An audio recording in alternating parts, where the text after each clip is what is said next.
Salut, j'espère que tu vas bien. Aujourd'hui, je vais parler des 10 points pour être respecté. Le premier point, c'est ne fais pas ce que tu ne veux pas et qu'on ne te fasse pas faire ce que tu ne veux pas.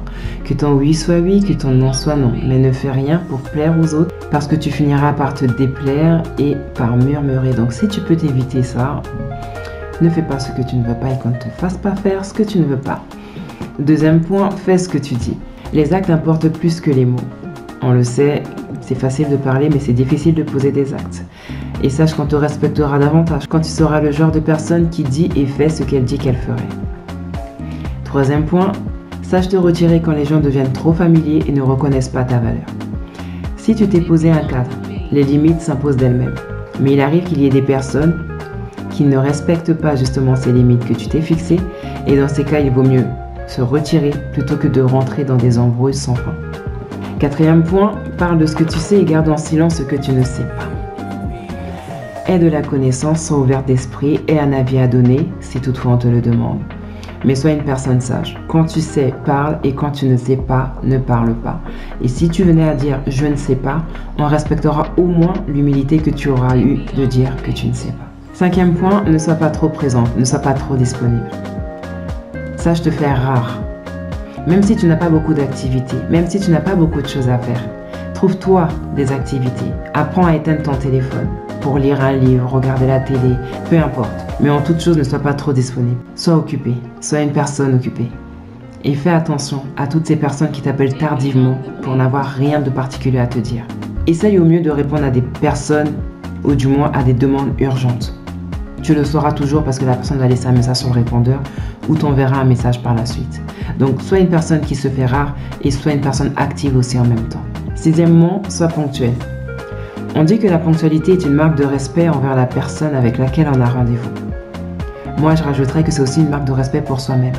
Parce qu'en même temps, on ne fait pas à l'autre ce qu'on ne voudrait pas qu'il nous soit fait. Et si pendant que tu as rendez-vous, que la personne n'est pas ponctuelle, attends-la jusqu'à un temps donné, mais après, va-t'en. Il vaut mieux attendre que d'être attendu. Et on ne peut pas non plus attendre une personne indéfiniment. Donc même si tu n'as rien à faire après ce rendez-vous, par exemple tu as rendez-vous à 15h, 15h15 la personne n'est pas là, 15h20, 25 la personne n'est pas là, 15h30 tu t'en vas. Septième point, sois franche. Regarde les gens bien en face et dis-leur ce que tu penses sans détour. Sois ferme dans ce que tu dis, sans agressivité, sans animosité. Mais sache dire non sans te justifier. Sache dire quand quelque chose ne te plaît pas. Sache décider, sinon les gens décideront pour toi. Huitième point, sois intègre. Sois une personne vraie, une personne qui est honnête, qui est entière. Une personne qui a des principes, une personne qui a des valeurs et qui ne seront jamais corrompues. Quand tu dis oui, c'est oui jusqu'au bout. Quand tu dis A, c'est A jusqu'au bout. Ne sois pas une girouette. Ne change pas d'avis ni de propos en fonction des personnes qui sont avec toi. Sois intègre. Neuvième point, ne cours pas après les gens qui ne te montrent pas le même intérêt que tu leur manifestes. Ne cours pas après les gens qui cherchent à t'éviter. Parce qu'il y a des silences, il y a des distances, il y a des absences qui en disent long. Maintenant, il ne tient qu'à toi de comprendre le langage non verbal de personnes qui ne parlent pas ton langage. Tu as un langage de proximité, tu as un langage d'amour. Ces personnes-là n'ont pas cette réciprocité avec toi. Donc, comprends les signaux, comprends les refus, comprends les absences et arrête de leur courir après. Dixième et dernier point, prends soin de toi. Il arrive à tous que l'on traverse des moments difficiles, qu'on ait le moral abattu. Si tu vas mal à l'intérieur, ça se verra à l'extérieur.